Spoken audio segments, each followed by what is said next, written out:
So today we're going to dive into a really fascinating, super ambitious, and, well, ultimately unfinished work of philosophy and science, Friedrich Engels' Dialectics of Nature. And let's just kick things off with this bombshell from the famous scientist J.B.S. Haldane. Back in 1939, he said it was a great misfortune this book wasn't published sooner. I mean, just stop and think about that for a second. What kind of book could have potentially changed the entire course of science? And this is it.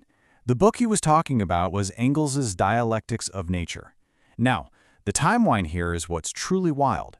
Engels wrote all these notes and essays between 1872 and 1882, but they just sat there, unpublished, until 1925. That's almost 30 years after he died. Can you imagine a work this big just sitting on a shelf for basically half a century? So what was the big idea here? What was Engels trying to do? Honestly, his goal was nothing short of monumental.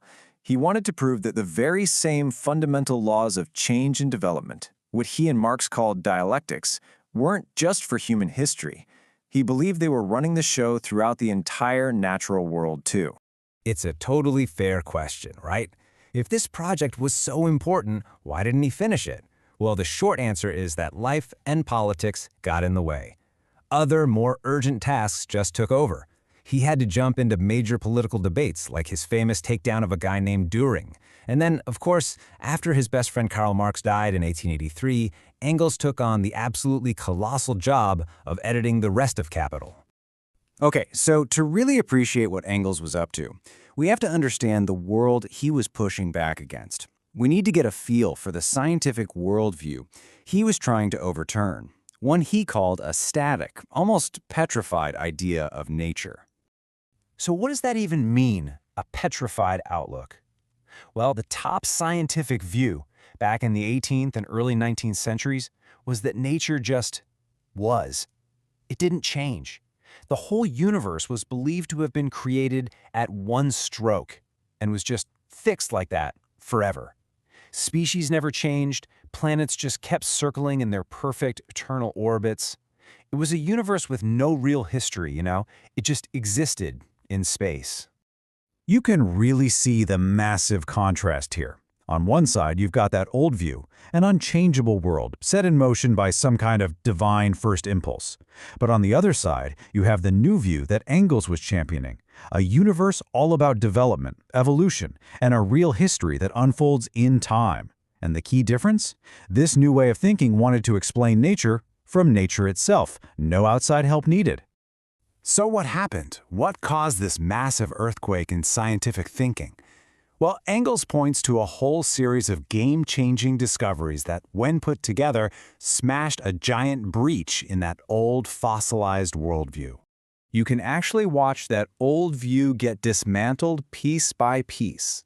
It all started way back in 1755, when the philosopher Kant suggested that maybe, just maybe, our solar system wasn't eternal, that it had actually come into being over time.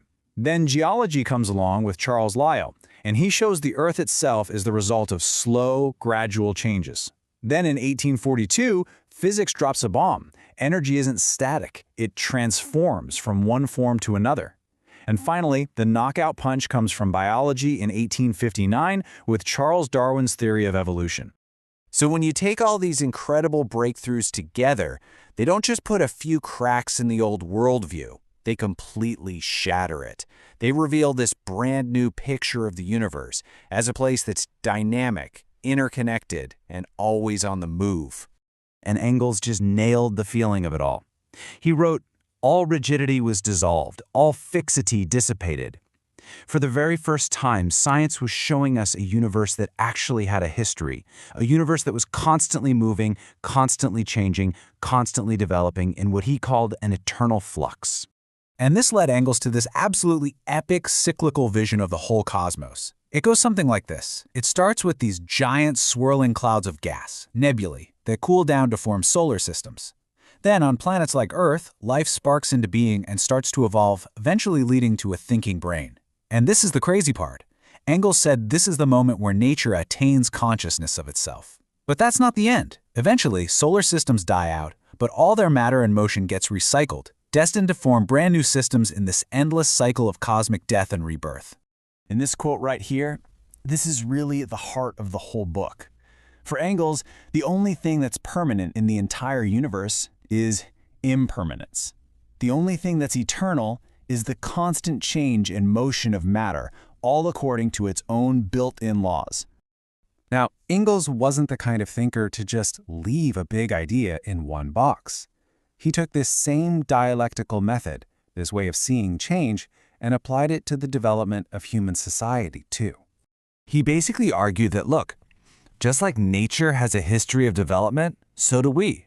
He saw human history as this long evolution away from what he called the animal kingdom, a world defined by brutal competition and unconscious struggle, and moving towards a higher stage, a society built on conscious, planned cooperation. So, holding this whole worldview together were three core ideas, what Engels called the laws of dialectics.